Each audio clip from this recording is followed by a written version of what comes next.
सुप्रभात. संस्कार भारतीचं हे पुणे केंद्र आहे. आज बुधवार, भारतीय सौर फाल्गुन 3 सहस्य मास, शार्वरी नाम संवत्सर, शालिवाहन शके 1942 म्हणजे 24 मार्च 2021. चांद्रमास फाल्गुन, शुक्ल पक्ष, दशमी तिथी. आजचा विचार: उघडून वाचल्याशिवाय पुस्तक आणि समजून घेतल्याशिवाय माणूस कळत नाही. यानंतर ऐकूया चिंतन. सादरकर्त्या अश्विनी कुलकर्णी. भगवंताचे नामस्मरण हा उंबरठ्यावरचा दिवा आहे. त्याने भगवंत आणि प्रपंच दोन्हीकडे उजेड पडतो. नमस्कार. काव्यरंगामध्ये आज माझ्यासोबत आहेत कवी, पत्रकार, अनुवादक, दिग्दर्शक श्रीनिवास वारुंजीकर. दैनिक प्रभात पुणे येथे उपसंपादक आहेत. बासी मर्ढेकर स्मारक समितीचे ते सदस्यही आहेत. ऐकूयात त्यांच्या नजरेतून बासी मर्ढेकर.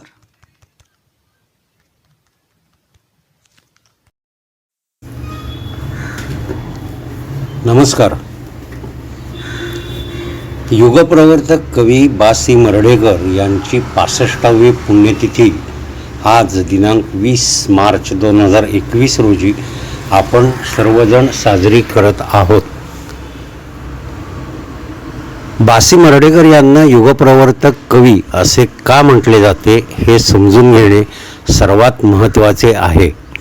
एखाद्या साहित्यिकाने त्याच्या काळाच्या पुढची कविता लिहिली असे आपण जे नेहमी म्हणतो त्या पद्धतीची कविता ही बासी मर्ढेकर यांनी त्यांच्या आयुष्यात लिहिली.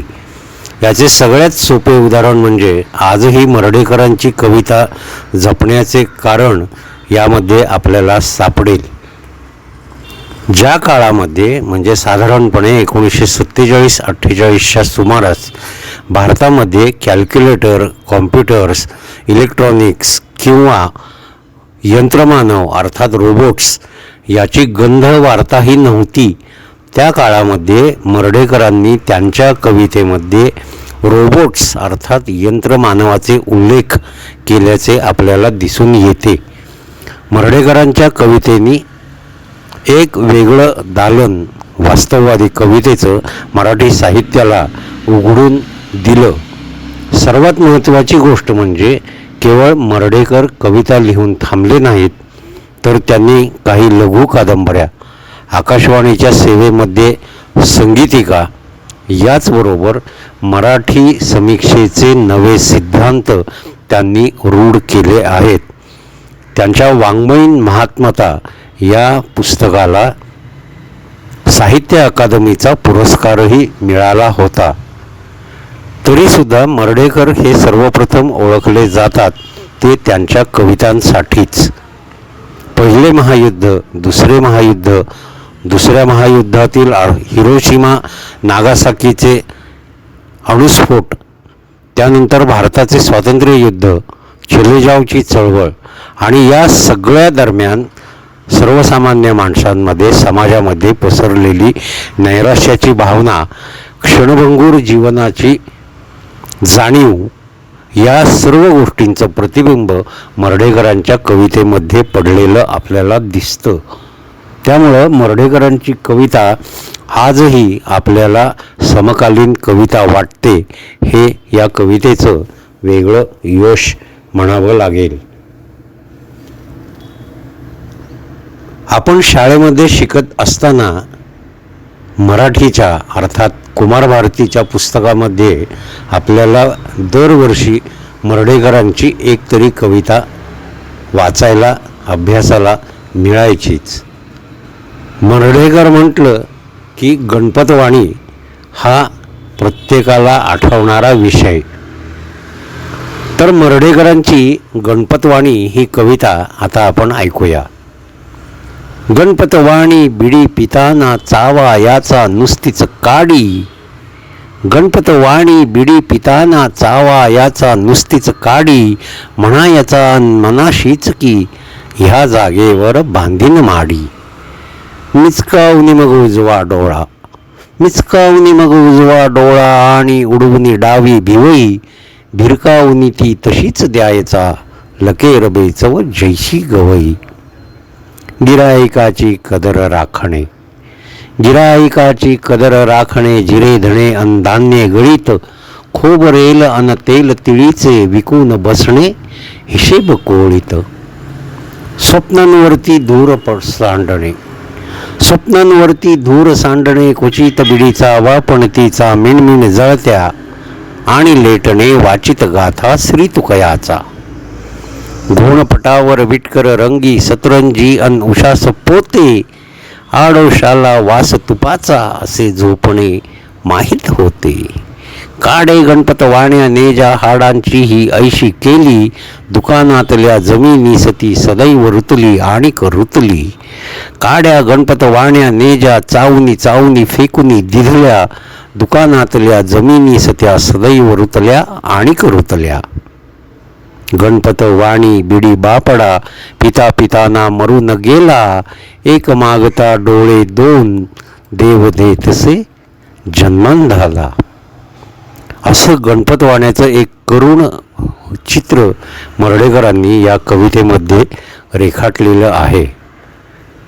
बासी मर्ढेकर हे समर्थ रामदास स्वामींच्या परंपरेमधले आणि सातारा तालुक्यामधल्या मर्ढे नावाच्या गावात त्यांचं मूळ घर. मर्ढेकरांचा जन्म हा फैजपूर सवादे त्यावेळच्या धुळे जिल्ह्यातल्या गावात झाला, कारण मर्ढेकरांचे वडील हे शिक्षक होते आणि बदलीच्या गावी त्यांना अनेक ठिकाणी जावं लागायचं. मर्ढेकरांचं शिक्षणही फैजपूरमध्ये झालं. त्यानंतर पुण्यामध्ये फर्ग्युसन कॉलेजमध्ये त्यांचं महाविद्यालयीन शिक्षण झालं. त्यानंतर त्यांनी टाइम्स ऑफ इंडियामध्ये काही काळ उपसंपादकाची नोकरी केली. पुण्यामध्ये मॉडर्न कॉलेजमध्ये त्यांनी प्राध्यापकीही केली आणि अखेरीस इंडियन सिव्हिल सर्व्हिसेसच्या अभ्यासासाठी 4 वर्ष ते लंडनला राहिले. दुर्दैवानं उत्तम गुण मिळूनही त्यांना सिव्हिल सर्व्हिसेसची संधी मिळाली नाही आणि ते परत आले. त्यानंतर आकाशवाणीच्या सेवेमध्ये बासी मर्ढेकर रुजू झाले. मग त्यामध्ये त्यांनी पुणे आकाशवाणी, मुंबई आकाशवाणी, गुवाहाटी आकाशवाणी, नवी दिल्ली आकाशवाणी आणि त्रिचनापल्ली या सर्व ठिकाणी आपली सेवा बजावली. बासी मर्ढेकर यांच्या कवितेचं जे एक देणं आपल्याला मिळालेलं आहे ते आपण सर्वांनी जपणं ही आजची आपली मोठी जबाबदारी आहे. मर्ढेकरांच्या सुरुवातीच्या कवितेवरती युरोपियन रोमॅन्टिसिझमचा प्रभाव होता आणि मर्ढेकरांनी त्यांच्या कवितेमध्ये हा हळुवारपणा अतिशय चांगल्या पद्धतीने जपलेला होता. मर्ढेकरांची आणखी एक अशीच गाजलेली कविता आता आपल्यासाठी सादर करतो. दवात आलीस भल्या पहाटी, दवात आलीस भल्या पहाटी, शुक्राच्या तोऱ्यात एकदा, दवात आलीस भल्या पहाटी, शुक्राच्या तोऱ्यात एकदा, जळून गेलीस पेरिता फुल्या तरल पावलांमधली शोभा. अडलीस आणिक, अडलीस आणिक पुढे जराशी, पुढे जराशी हसलीस मागे, वळून पाहणे विसरलीस का, विसरलीस का हिरवे धागे. लक्ष कुठे अन कुठे पिपासा, सुंदरतेचा कसा इशारा, लक्ष कुठे अन कुठे उपसासा, सुंदरतेचा कसा इशारा, डोळ्यांमधल्या डाळिंबांचा सांग धरावा कैसा पारा. अनोळख्याने ओळख कैसी गतजन्मीची द्यावी सांग, कोमल ओल्या आठवणींची येथल्याच जर बुजली रांग. तळहाताच्या नाजूक रेषा, तळहाताच्या नाजूक रेषा, कुणी वाचाव्या कुणी पुसाव्या, तांबूस निर्मल नखांवरीयन शुभ्र चांदण्या कुणी गोंदाव्या. दवात आलीस भल्या पहाटी, आभरांच्या शोभेत एकदा, जळून गेलीस पेरिता फुल्या मंद पावलांमधल्या गंधा, मंद पावलांमधल्या गंधा. बासी मर्ढेकरांची कविता अशी हळुवार होती. त्यानंतर अभंगाच्या शैलीमध्ये त्यांनी अनेक रचना लिहिल्या आणि काही कवितापासून त्यांच्या कवितेने एक वेगळे आणि ऐतिहासिक असे वळण घेतले. पिपात मेले ओल्या उंदीरसारखी बिभत्स रसामधली त्यांची कविता गाजली. तसेच मी एक मुंगी तू एक मुंगी ही कविता अनेकांना आजही उलगडलेली नाही असे म्हणता येऊ शकते. मर्ढेकरांनी त्यांच्या कवितेचे सिद्धांत सांगताना कधीही आपल्या कवितांचे स्पष्टीकरण केले नाही. त्यांच्यावर अतिप्रचंड प्रमाणामध्ये टीका झाली तरीही त्यांनी कधीही त्या टीकेला प्रत्युत्तर दिले नाही. मर्ढेकरांच्या काही कवितांमध्ये अश्लीलता आहे असे सांगून त्यांच्यावर न्यायालयात खटलाही दाखल करण्यात आला होता. मात्र या खटल्यातून बासी मर्ढेकर हे निर्दोष सुटलेले होते. कवितेसाठी एवढी किंमत आजवर मराठीमध्ये कोणा कवीला मोजावी लागली असेल असे वाटत नाही. बासी मर्ढेकरांची कविता ही आपण अनेक वर्ष मनामध्ये जपलेली आहे. त्यांची कितीतरी दिवसात नाही चांदण्यात गेलो, कितीतरी दिवसात नाही नदीत डुंबलो, खुल्या चांदण्याची ओढ आहे माझी ही जुनीच आणि वाहत्या पाण्याची शिळ ओळखीची तीच, केव्हा तरी चांदण्यात पुन्हा जाईन निर्भय, गावाकाठच्या नदीत होईन मी जलमय. आज अंतरात भीती खुल्या चांदण्यांची थोडी आणि नदीचा प्रवाह अंगावर काटा काढी. बरा म्हणून हा इथे दिवा पारवा पाऱ्याचा, बरी तोतऱ्या नळाची शिरीधार मुखी रुचा. अशी मर्ढे गावाच्या आठवणींची कविता ही आपल्या मनामध्ये लपलेली आहेच. बासी मर्ढेकरांनी अशा असंख्य कवितांमधून आपल्या काव्यगुणांचा परिचय हा मराठी भाषेला दिला. त्याचबरोबर समीक्षेचे सिद्धांतही त्यांनी वेगळ्या प्रकारे मराठीमध्ये निर्माण केले. त्या निकषांवरचा विचार केला तर मर्ढेकरांनी किती मोठा विचार त्यांच्या लेखनामागे केला होता हे आपल्याला दिसून येते. मर्ढेकरांची अशीच आणखी एक गाजलेली कविता ही आपल्यासाठी सादर करतो. त्यामध्ये मुंबई शहराचं त्यांनी वर्णन केलेलं आहे. ती कविता अशीच खूप सुंदर आहे.